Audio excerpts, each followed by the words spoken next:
Avis vascular centre మన దేశంలోనే the best varicose vein hospital. ఒక 3-4 పాయింట్లు అనుకొని అవన్నీ రెగ్యులర్గా ఉన్నాయి. ఇలా అయితే నన్ను ఎందుకు చూస్తారు? చాలామంది అలా వస్తున్నారు కదా. నన్ను చూడాలంటే మళ్ళీ నేను కొంచెం బ్యాక్వర్డ్ అయి ఉన్నాను. ఇప్పుడు నన్ను కొత్తగా చూడాలి, కంప్లీట్ ఆపోజిట్గా చూడాలి. అది ఏం చేయొచ్చు? చాలా సాహసోపేతమైన జర్నీ అది. అలా ఏం చేయొచ్చు అన్న పుట్టినప్పుడు థాటే ఒక చావులో ఎలా ఉంటుంది అంటే, నేను మా నాన్న జరిగిపోయినప్పుడు ఉన్న సిచ్యువేషన్స్ అన్నీ ఫనీగా చూసాను. ముందు ఎమోషన్ కాదు, అది ముందు ఫనీగా చూశాను. అంటే ఇప్పుడు తెలంగాణలో ఏంటంటే చేదునూరు అని ఉంటుంది. అంటే చుట్టం చూపు వాడు వచ్చినప్పుడు వాళ్ళని ఓదార్చిన తర్వాత చేదునూరు అనేది ఉంటుంది. అంటే ఇంత మందు తీసుకొచ్చి, ఇంత చికెన్ మటన్ తీసుకొచ్చి నా వంతుగా నీకు ఒక భరోసా ఇచ్చి, నీ బాధని తొలగించి వచ్చిన వాళ్ళు ఇస్తారు. అంటే ఆచారం ఏంటంటే అండి, ఇప్పుడు నేనున్నాను, నాకు మా ఇంట్లో చేదు జరిగింది, ఎవరో చనిపోయి చేదు జరిగింది. మా బావను, మా మామయ్యను, బావ మరుదు ఎవడు ఆడు వచ్చి నన్ను ఓదార్చి, సరే బావ జరిగిపోయిందని ఈ బాధను దూరం చేయాలి. నాకు ఏదైతే ఆ మిస్సింగ్ ఫీల్ ఉందో దాన్ని దూరం చేయగలని ఏం చేయాలి? ఇంత మందో బిందో తీసుకొచ్చి కాసేపు 2 గంటల సపోర్ట్ ఉండి కడుపు నిండా తినబెట్టి ఏం కాదులే నేను ఉన్నానులే అని సపోర్ట్ ఇచ్చే వెళ్ళే విధానం అనమాట అది. కరెక్ట్, అవును. సో అదొక ఆచారంగా వచ్చింది, చేదునూరు అంటాం. ఇప్పుడు పెద్ద ఫ్యామిలీ అనుకోండి, ఇప్పుడు బాంబేలో ఉంటారు ఒకరు బావంట ఆయన, అక్కడ 10 మంది చుట్టాలు ఉన్నారు, ఇక్కడ చనిపోయింది, కంపల్సరీ రావాలి, వస్తారు, ఈ ప్రక్రియ కూడా చేయాలి. ఇప్పుడు 10 మంది 10 రోజులు ఉండలేరుగా, 2 రోజుల్లో చేసి వెళ్ళిపోవాలి.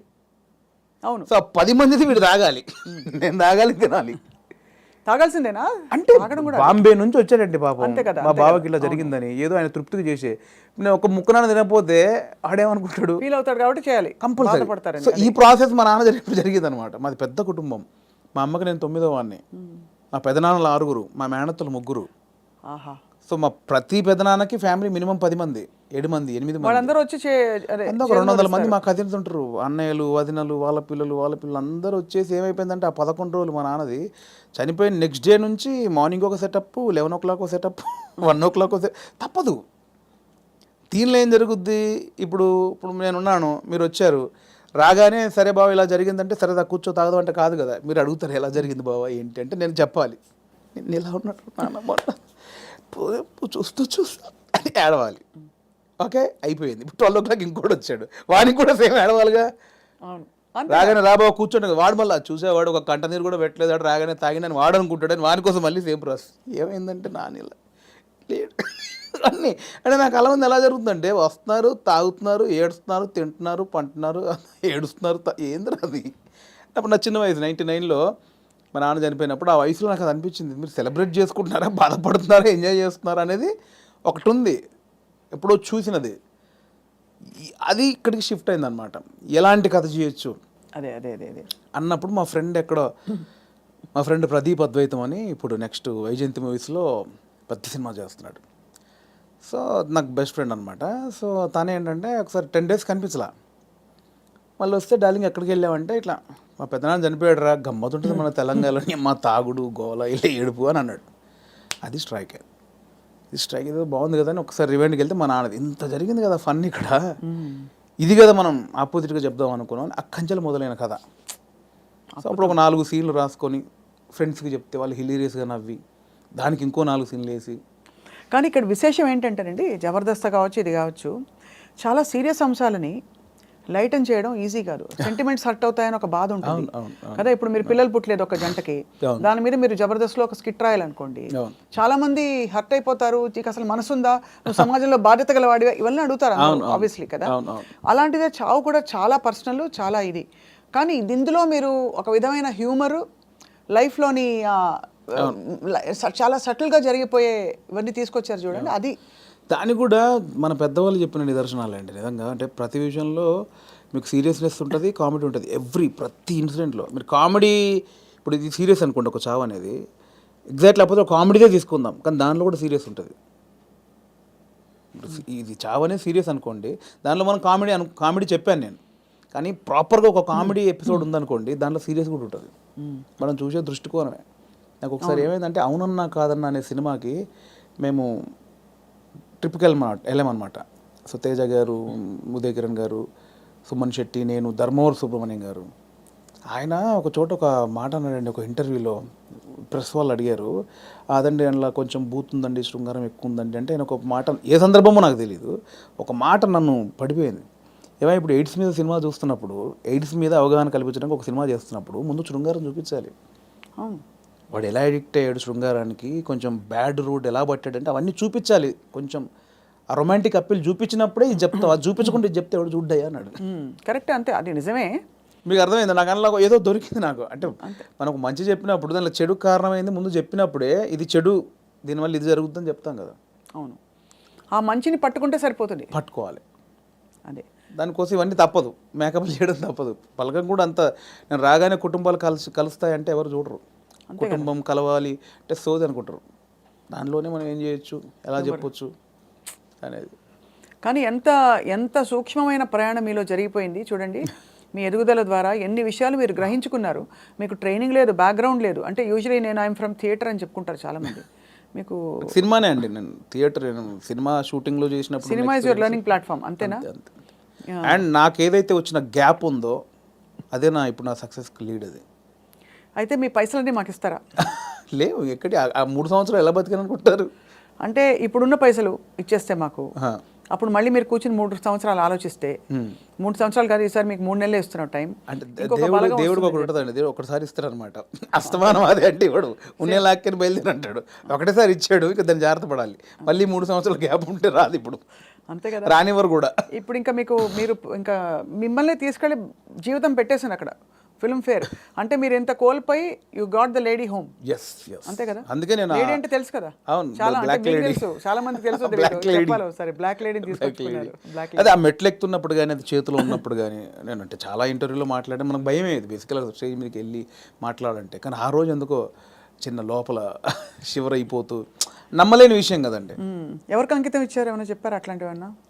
అంకితం లేదండి, అంటే ఇది అంకితం ఇవ్వాలంటే తెలుగు ప్రేక్షకులు ఇవ్వచ్చు, అది అంతే, తెలుగు ప్రేక్షకులకు ఇవ్వచ్చు, అండ్ నా వైఫ్కి ఇవ్వచ్చు.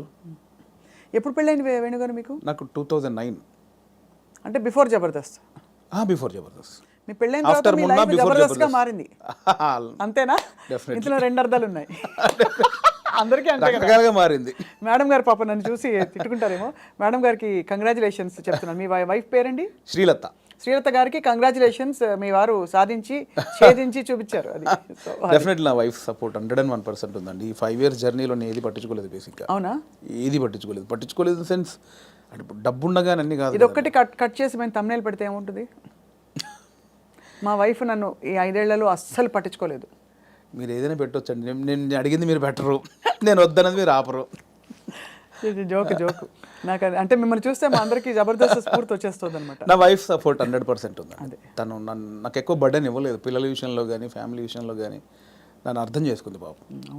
చాలా అవసరం కదండి ఎందుకంటే ఏ సినిమాలు అంటావేంటి, ఉద్యోగం చేసుకోక అని అనే వైఫ్స్ ఉంటారు, లేదు వచ్చిన పని చేసుకోవచ్చు కదా అని అనేవాళ్ళు ఉంటారు. అంటే ఈ మ్యూజిక్ సినిమా ఫీల్డ్ మీకు తెలుసు, నిద్ర పట్టదండి బేసిక్గా. 11 అవుద్ది, 12 అవుద్ది, సినిమాలు చూస్తూ ఉంటాం, కళ్ళు స్ట్రెయిన్ అయిపోతుంటాయి, బెడ్ మీద పడుకుంటాం, అలా అయిపోతాయి కళ్ళు. అలా ఏదో మనకు పోలీసులు టార్చర్ చేస్తే అలా పెడతారు చూడండి, ఇప్పుడు పీపుల్స్ ఎన్కౌంటర్ సంథింగ్ సినిమాలో అలా పెడతారు, అలా అయిపోతాయండి. పట్టదు నిద్ర. అంటే ఎలా ఇది ఎట్లా ఏం చేయాలి, ఇది ఓకే అవుద్దా కాదా, నెక్స్ట్ పాయింట్కి వెళ్దామా అని మళ్ళీ కూర్చుంటాం, మళ్ళీ ఏదో సినిమా పెడతాం, మళ్ళీ ఏదో చేస్తాం, అవ్వదు. అలా 5-6 అయిపోతాయి. అట్లేదండి, మళ్ళీ సినిమా చూద్దాం, దొరకవు సినిమాలు, దొరకవు. అవును, సరే మనకు సంబంధించిన సినిమా ఎంతసేపు చూస్తావు, ఎంతసేపు నీ నెక్స్ట్ కథ కొంచెం నవ్వుకోవడానికి ఒక సినిమా చూస్తాం, ఏదో పెడతాం, ఇది కాదు మళ్ళీ అది పెడతాం, అది కాదు ఇంకోటి ఏదో వెబ్ సిరీస్, ఇది కాదు బుక్ పడతాం. అంటే నాకు తెలిసి ఇప్పుడు అనుభవిస్తున్నాను కదండి, మేబీ 2-3 సినిమాలు చేసిన తర్వాత మైండ్ సెట్ అయిద్దేమో మేబీ. దీన్ని అంటే వర్కే లైఫే అనేది నాకు తెలిసి కొంచెం ఎక్స్పీరియన్స్ తర్వాత నాకు అలవాటు అవుతాం. ఇప్పుడేమో ఎంతసేపు ఇంత ప్రేమించారు, ఇంత గౌరవించారు, మంచిది చెప్పాలి, చెప్పకపోతే గౌరవం పోద్దేమో. నువ్వు జెన్యూన్ ఫీలింగే, బట్ అంటే మీరు హ్యాండిల్ చేయాలి కదండి. అండ్ ఇప్పుడు నాకు అంతకుముందు యాక్టర్గా ఉన్నప్పుడు ఎలా ఉంటుందండి, పొద్దున్న స్టాఫ్ వస్తారు, చిన్న 7 o'clock వెళ్తాం, 8 o'clock లొకేషన్ వెళ్ళగానే కలర్ఫుల్గా దిగ్గానే యూనిట్ మొత్తం 200 మంది ఉంటారు, ఎవరెవరు యాక్టర్లు ఉన్నారు, చిన్న సరదాగా ఉంటుంది. క్యారవాన్కి వెళ్ళామా, రెడీ అయ్యామా, తృప్తిగా వచ్చామా, చేసామా, 6 అయిపోయిందా, కథం ఈ షూటింగ్ అయిపోయింది ఇంటికి. ఇప్పుడు అలా కాదు కదండి, రూమ్లోనే పొద్దున్న లేస్తే ప్రాజెక్ట్ అయిపోయేంత వరకు సబ్జెక్ట్ క్లారిటీ ఉందా, ప్రొడ్యూసర్ ఏమంటాడు, హీరో ఏమంటాడు, ఇది మనం అనుకున్నది కరెక్ట్ వర్కౌట్ అవుతుందా, ఏమైనా డైల్యూట్ అవుతుందా, ఈ దాంట్లోనే అయిపోతుందండి ఎప్పుడు మైండ్. దీనివల్ల నాకు ఏమైందంటే డైరెక్టర్స్ మీద ఇప్పుడు విపరీతమైన రెస్పెక్ట్ వచ్చేసేది నాకు. అంతకుముందు ఏముంది, వీళ్ళు తీస్తారులే సినిమా, ఓ అమ్మ వీళ్ళు ఇంట్రా దీనికి ఎక్కువ చేస్తారు అనిపించేది. ఇప్పుడు అది భరించిన తర్వాత నాకు ప్రతి దర్శకుడి మీద రెస్పెక్ట్ వచ్చేసింది. మరి నాకు మొన్న ఎవరో ఒక కథ చెప్తానన్నయ్య నీకు ఒక చిన్న మీరు ఇంపార్టెంట్ క్యారెక్టరు అంటే నా దాంట్లో నెక్స్ట్ వీక్ అని 3 వారాలు తోసేసాను. తర్వాత పాపం అనిపించింది వస్తానంటే అన్న మీరు ఎక్కడ రమ్మంటారు, మీ ఆఫీస్కి రమ్మంటారా లేదా కాఫీ షాప్లో కూర్చుంది ఇవన్నీ అంటున్నాడు అతను. మీ ఆఫీస్ ఎక్కడ ఉందో చెప్పిన వస్తా. వద్దన్నా మీరు అలా అంటారండి, సారీ అని ఇబ్బంది పెట్టి అదేం లేదు తమ్ముడు అంటే నేను మీ ఆఫీస్కి వస్తానా లేదా కాఫీ షాప్లో కూర్చుందా, నీ ఆఫీస్ చెప్పు, నీ ఆఫీసు నీ టేబుల్ ముందు నీ చైర్ ముందే కూర్చొని వింటాను, నాకు ఎక్కడొద్దని చెప్పాను. ఎక్కడో సందులో చిన్న సినిమా అక్కడికి వెళ్ళి కథని వచ్చా. ఎందుకంటే నాకు ఆ రెస్పెక్ట్ వచ్చేసింది. అది చిన్న సినిమానే పెద్ద సినిమా అయినా పాపం వాడు ఎంతో టైం పెట్టి ఒక ప్రొడ్యూసర్ని ఒప్పించి ఆ టీంని సెట్ చేసుకొని ఆ ప్రాసెస్ ఉంటుంది చూసారా, అది అనుభవించాను కాబట్టి నాకు రెస్పెక్ట్ వచ్చేసింది. సీరియస్లీ మోసేవాడికే తెలుసు అంటారు కదండి కాబట్టి ఖచ్చితంగా అది నొప్పి నాకు ఆఫ్టర్ డైరెక్ట్ అయ్యాక తెలిసింది నాకు. What an amazing me journey. ఎన్ని విషయాలు బట్ చాలా చిన్న వయసులో మీరు ఛాలెంజెస్, నాన్నగారు 99లో అవునవును చనిపోయారు కదా. అవును. తర్వాత ఎలా మీ కుటుంబ బాధ్యతలు, మీరు చాలా ఎంతమంది అన్నదమ్ములు? నాకు కుటుంబ బాధ్యతలు నాకేం లేదు, ప్రాబ్లం ఏం లేదండి. యాక్చువల్గా నాన్న చనిపోయే వరకు అక్కల పెళ్ళిళ్ళని అయిపోయాయి. సో 2 అన్నలు ఉండేవాళ్ళు, చిన్న అన్నయ్య కూడా పెళ్ళి అయింది. నేను మా అమ్మ మార్కెట్లో కూరగాయల వ్యాపారం చేసేవాళ్ళం. సో నాకు బాధ్యతలు లేవు బేసిక్గా. అదొక వ్యాపారం చేశారు, ఇంకా ఉందా లేదా? ఇప్పుడు లేదు, అమ్మతో లాస్ట్ అయిపోయింది. నాది లాస్ట్, నా తర్వాత అమ్మ కొన్ని రోజులు చేసిన తర్వాత. సో నాకు బాధ్యతలు లేవండి అసలు. అక్కడ ఒకటి టెన్షన్ లేకుండా ఉంది. బట్ నేను ఊర్లో ఉన్నప్పుడే డబ్బులు సంపాదించాను కూరగాయల వ్యాపారంలో. ఇండస్ట్రీకి వచ్చాక మాత్రం నేను ఇంటి దగ్గర డబ్బులు అడుక్కొని రాలా. నాకు చిన్నప్పటి నుంచి చేసి ఎవరిని అది లేదు. రెండోది ఒకరి కింద పని చేయడం కూడా ఇష్టం లేదు నాకు. అంటే ఊళ్ళో లోయర్ మిడిల్ క్లాస్లో జీతాలు ఉంటారు, బట్టల షాప్లో కానీ కిరాణా కొట్లో కానీ. నేను ఎప్పుడు అలా లేను. కూరగాయల వ్యాపారం ఏంటంటే నా ఓన్ బిజినెస్ అది. అవును, నా ఓన్. అది 50 రూపాయలు వచ్చినా నేను రోజుకి 50 రూపాయలు సంపాదించినా 100 రూపాయలు సంపాదించిన నా ఓన్ బిజినెస్ అది. నేను ఒకరి కింద నేను జవాబుదారి కాదు నేను బేసిక్గా. అంటే ఏదన్నా నేను హాఫ్గా నాకు లీవ్ కావాలన్నా ఒకరిని అడిగి లీవ్ పెట్టుకునే అవసరం లేదు నాకు, నా ఓన్. సో అది అలవాటు అయిపోయింది. సో అక్కడి నుంచి ఆ డబ్బులు సంపాదించే ఇది వచ్చింది కాబట్టి హైదరాబాద్కి వచ్చాక ఇక్కడ స్టార్టింగ్ స్ట్రగుల్ పీరియడ్లో మనకు మెయింటెనెన్స్కి చాలా ప్రాబ్లమ్స్ ఉంటాయి. నేను ఇంటి దగ్గర అడుక్కోవడానికి నాకు మొహమాట అనమాట. మనమే సంపాదించాం, మనం అడిగేది ఏంటి అని. సో అడగకుండా ఉండడం కోసం అప్పుడప్పుడు ఊర్లోకి వెళ్ళి ఒక 10 రోజులు కూరగాయలు అమ్ముకొని 1000 రూపాయలు సంపాదించుకొని ఆ 1000 రూపాయలతో జాగ్రత్తగా ఒక 2-3 నెలలు ఉండి ఇక్కడ చాలా పడ్డానులేండి. చాలా ఇంటర్వ్యూలో చెప్పాము, చాలా స్ట్రగుల్స్ పడ్డాము స్టార్టింగ్లో. కాకపోతే ఆ ఊర్లో కూరగాయల వ్యాపారం, అక్కడ అనుభవం, ఆ 10 మందిలో తిరగడం. నేను మార్షల్ ఆర్ట్స్ చేశాను. నేను స్టేట్ లెవెల్ 2 టైమ్ ఛాంపియన్. నాకు 96లో సుమన్ గారి చేతుల మీద ఛాంపియన్షిప్ అందుకున్నాను నేను. సో ఆ మెచ్యూర్డ్ అయితే ఉందండి మీ దగ్గర.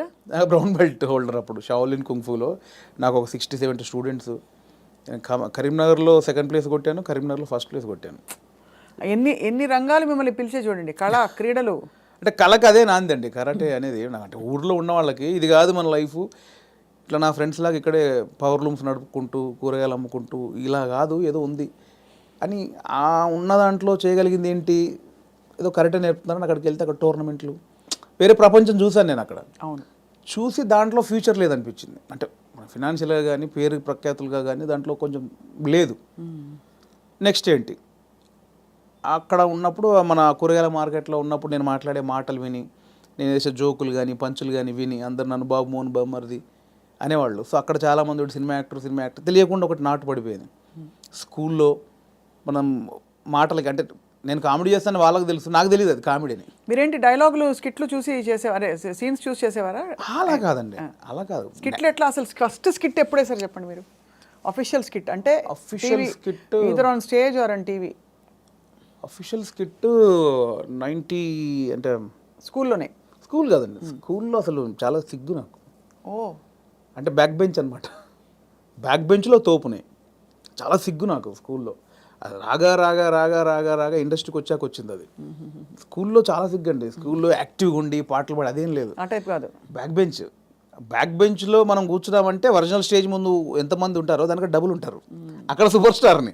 కానీ చిన్న మైక్ అంటే శివరు ఆ భయాలు నాకు ఇండస్ట్రీకి వచ్చాక పోయింది అది. సో అలా అయితే ఆ లెక్కన ఫస్ట్ స్కిట్ ఎప్పుడు వేశారు? నేను నా 10th ఫస్ట్ మైక్ బట్టి చిన్న అఫీషియల్గా వచ్చిన పర్ఫార్మెన్స్ లాంటిదంటే మా 10th క్లాస్లో మీకు ట్యూషన్కి వెళ్తాను చూసారా, గవర్నమెంట్ స్కూల్లో చదివే పిల్లలు అవును, మ్యాథమెటిక్స్, సైన్స్, ఇంగ్లీష్కి ట్యూషన్కి వెళ్తారు. సో ఆ ట్యూషన్కి వెళ్ళే ప్రాసెస్లో ఆ స్కూల్లో పాట పాడాను నేను. నాకు 2nd ప్లేస్ వచ్చింది, మా ఇంకో అమ్మాయికి 1st ప్లేస్ వచ్చింది. అది నా ఫస్ట్ యాక్చువల్గా ఒక యాక్టర్గానో కళాకారుడిగా అది 10th. అది మా టీచర్స్, మా ఫ్రెండ్స్ ఇంకా నాతో అలిగి, అంటే నువ్వు ఎన్ని చాటుగా చేస్తావు, అన్ని అద్భుతాలు చేస్తావు, అక్కడెక్కడ మూలకి ఎవడు చూడకుండా చెట్ల కింద పుట్ల కింద అది జైరా అని వాళ్ళందరూ నన్ను ఒత్తిడి చేస్తే చాలా సిగ్గుతో అది పాడా. అది ఫస్ట్.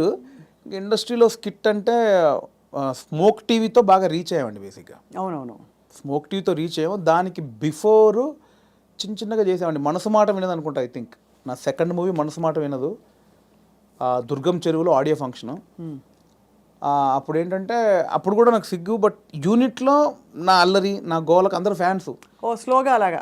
యూనిట్లో ఇప్పుడు డైరెక్షన్ డిపార్ట్మెంట్ తోటి కానీ నాకు మార్తాండ్ శంకర్ గారు, అవునవును, ఆయన నాకు ఆదిత్య గారి దగ్గర ఆయన కో డైరెక్టరు, బాగా నాకు ఇంకా క్లోజ్ అనమాట అన్నయ్య. ఆయనతో నేను ఎంటర్టైన్మెంటు అది అలా బిహైండ్ ది స్క్రీనే, ఇందాక బ్యాక్ స్టేజ్ అన్నది అలా.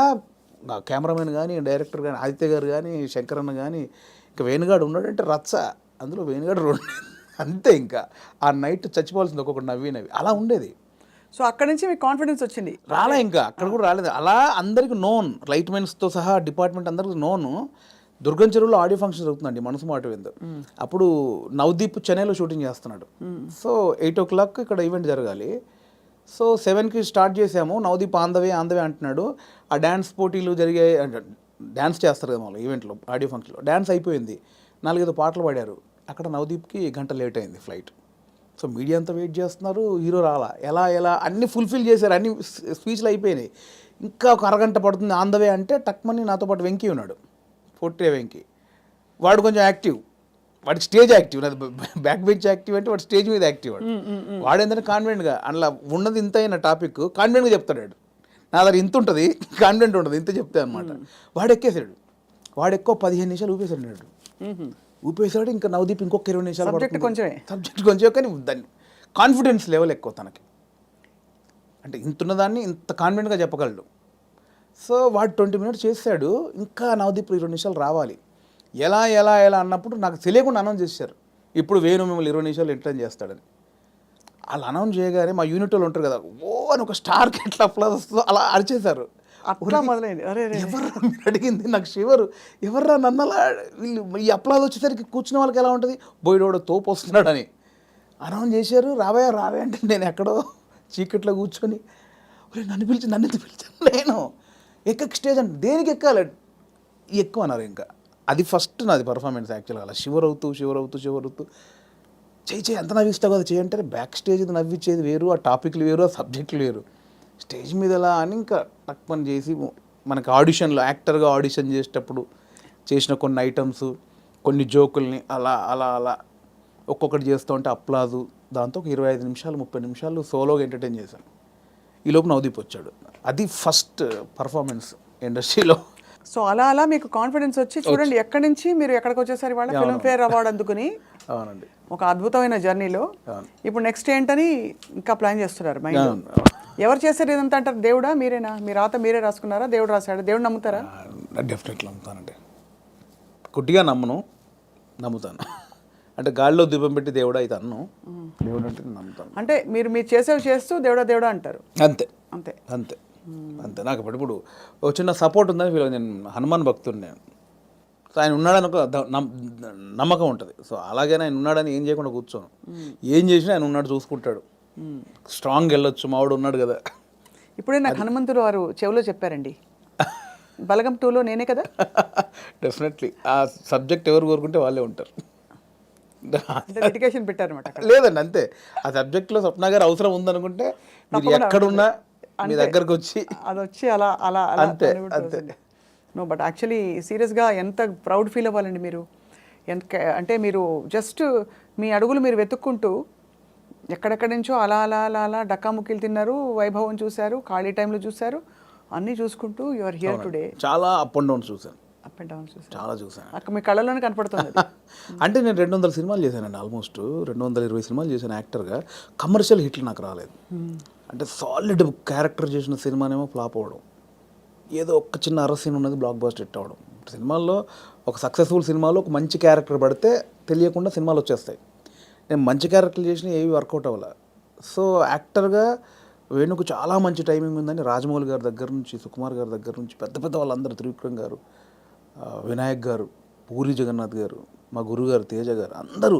కానీ ఒక కమర్షియల్ బ్రేక్ పడినప్పుడు వాళ్ళు ఎవరేం చేయగలిగారు? ఇప్పుడు నేను బలగం సినిమా చేశాను, నాకు తెలిసిన యాక్టర్లు ఎవరిని పెట్టుకోలేకపోయా. ఎందుకంటే ఆ సినిమా ఎవరిని కోరుకుంటుందో వారినే తీసుకుంటారు. ఎవరైనా అంతే కదండి, అటు బాగా చేస్తున్నాడని అందరూ తీసుకొని పెట్టుకుంటే అవ్వదు, ఇది బిజినెస్. నేనే పెట్టుకోలేకపోయాను కదా. సో అది రాలేదనే వేదన చాలా ఉండేదండి నాకు. అంటే నా బిఫోర్ వచ్చిన వాళ్ళందరూ సూపర్ స్టార్లు ఎదిగిపోతున్నారు, మనకు ఒక కమర్షియల్ హిట్ లేని కారణంగా, అన్నీ చేయగలిగి హిట్ లేని కారణంగా వెనకబడిపోయామనే ఒక ఆవేదన ఒకటి ఉంటుంది. అది చాలా పెయిన్ఫుల్. ఆ మధ్యలో వేణుగాడు లెగ్గు అని ఒక, ఆ టైంలో అంటే చాలా సినిమాలు మంచి క్యారెక్టర్లు పోయేసరికి తెలియకుండా ఎవడో అని వేణుగాడు కాలు పెడితే లెగ్గు, వేణుగాడు కాలు పెడితే లెగ్ అని చాలా తెలిసిన వాళ్ళు కూడా సెంటిమెంట్కి భయపడి వేషాలు ఇవ్వకపోవడం. దేవా, చూసారా, ఇలా చాలా పెయిన్ఫుల్ జర్నీలు జరిగాయి. దారుణం అండి అసలు మాట అంటాం. బాధేస్తుంది కదా. డబ్బులు చాలా పెద్ద 2-3 పెద్ద డైరెక్టర్తో డైరెక్ట్గా కొంచెం విభేదించాను కూడా, అట్లా చాలా జరిగాయి. సో నేను కాదు కదా, ఇప్పుడు మొన్న ఇప్పుడు టిల్లు అంటారు నన్ను, నేను నిలబడ్డాను కదా, అంతే కదా, నా ట్రాక్ తప్పు చేయలేదు కదా, ఇంకోటి నాకు ఎందుకు వేస్తారు అట్లా. అదొక చాలా పెయిన్ఫుల్ ఉండేది. ఆ పెద్ద డైరెక్టర్లు ఎవరో అందరూ సహకరించిన వాళ్ళు అందరి నిమిత్తం మాత్రమే అండి. ఇక్కడ నేను ఇక్కడ దాకా వచ్చిన తర్వాత నేను ఎవరిని, అంటే ఇప్పుడు అర్థమవుతుంది మీకు దేని వెనకాల ఏ రీజన్ ఉందని ఇప్పుడు అర్థం చేస్తుంది. మీరు డైరెక్టర్ అయ్యారు కాబట్టి. నేను చెప్పాను కదా, ఇప్పుడు నా సినిమాకి నా చిత్రం శ్రీను దగ్గర నేను 1.5 year టచ్ బాయ్గా పనిచేశాను, చాలామందికి తెలుసు. అతనికి నేను వేషం ఇవ్వలేకపోయాను. మా తాగబోతు రమేష్ ఇప్పుడు నాతో మాట్లాడడానికి ఇప్పటికి కోపమానికి, రచ్చరవి క్యారెక్టర్ నేను చేయలేనని ఇప్పటికీ నా మీద కోపం 100 సార్లు తిట్టుంటాడు. నేనంటే ఇప్పుడు నన్ను గొంతు పిసికి చంపేస్తాను వాడు. రచ్చరవి క్యారెక్టర్ నేను చేయలేనా, నాకు తెలంగాణ రాదా అని. కానీ నాకు అదే డైరెక్టర్గా నాకు ఆ క్యారెక్టర్లో రవే కనిపించాడు, రమేష్ కనిపించలే. ఇక్కడ టాలెంట్ బేరీజ్ వేయడం కాదు, నాకు వాడైతే సెట్ అవుతుంది అనిపిస్తోంది. అట్లా నా దగ్గర ఎంతున్నా కూడా పెద్ద డైరెక్టర్లు అందరూ నాకు వేషం ఇవ్వలేదంటే ఆ సినిమాకు వాళ్ళకి 100 బాధలు ఉంటాయి నాకు ఇప్పుడు తెలిసి వచ్చింది. అంతకుముందు తిట్టుకొని ఉన్నాను, బట్ ఇప్పుడు నాకు తెలిసి వచ్చింది ఏ సినిమాకి ఆ సినిమా బాధలు ఉంటాయి. సో అంతకుముందు తిట్టుకున్న దర్శకులందరూ నేను మనస్ఫూర్తిగా సారీ చెప్పుకున్నా ఎప్పుడో, ఇప్పుడు అంతే, ఇందువల్ల మీరు మాకు ఇవ్వలేదా అని. ఎందుకంటే ఇప్పుడు నాకు తెలుస్తుంది కదండి, ఇప్పుడు నన్ను వచ్చి నాకు ఎందుకు రమేష్ నేను సమాధానం చెప్పలేకపోతున్నాను ఇప్పుడు, అంతేగా. అంతే తెలిసి వచ్చింది, మీరు అన్నది కరెక్ట్, మీకు తెలిసి వచ్చిందంటే అర్థమైంది ఇప్పుడు. సో బట్ డెఫినెట్గా మీరు ఐ థింక్ మీరు మంచి సినిమాలు మంచి కథలు చెప్తారని అందరికీ కాన్ఫిడెన్స్ వచ్చేసింది. మొన్నే సంగీతం శ్రీనివాసరావు గారు కూడా మెచ్చుకోవడం మిమ్మల్ని, అలాగే చాలామంది అంటే పరోక్షంగా మిమ్మల్ని మెచ్చుకున్న విషయాలు కూడా చాలా ఉన్నాయి. బలగం సినిమా ఒక బెంచ్ మార్క్ అయిపోయింది వాళ్ళ ఇండస్ట్రీలో. అంటే హౌ ఒక ఇన్నోవేటివ్ నావెల్ స్టోరీతో ఇన్నోవేటివ్ విధానంలో ఎక్కువ బడ్జెట్ లేకుండా మనసుని హత్తుకునే సినిమా ఎలా తీయచ్చో వేణుగారు చేసి చూపించారు.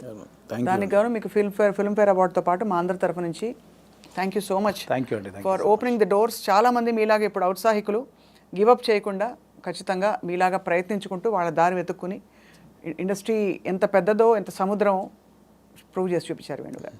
Thank you so much. Congratulations once again. Thank you. And మీ ఇంటికి ప్రతి కిటికీలో మేము వచ్చి ఇలా కనపడుతుంటాం అనమాట అప్పుడప్పుడు. అంటే వెతుకుంటూ వెతుకుంటుంటే మీరు అలా రైటర్ అలా రాసుకుంటూ ఉంటారు కదా, అప్పుడు మేము వచ్చి ఇలా అలా అంతసేపు అలా రాసుకోవడాలు ఉండవండి. అంతేనా? అంతసేపు రాసుకోవడాలు ఏమి ఉండవు. ఆ రాసిన తర్వాత అది ఎప్పుడు జరుగుద్దని చూసుకోవడాలు ఉంటాయి తప్ప అవి ఉండవు. అది అంతా ఒక సెటప్ అయిపోతే దాన్ని ప్రాసెసింగే టైం ఎప్పుడైనా. ఎక్కువ గ్యాప్ లేకుండా నెక్స్ట్ సినిమా ప్లాన్ చేసేయండి వేణు గారు. షూర్ అండి. Thank you so much. Thank you.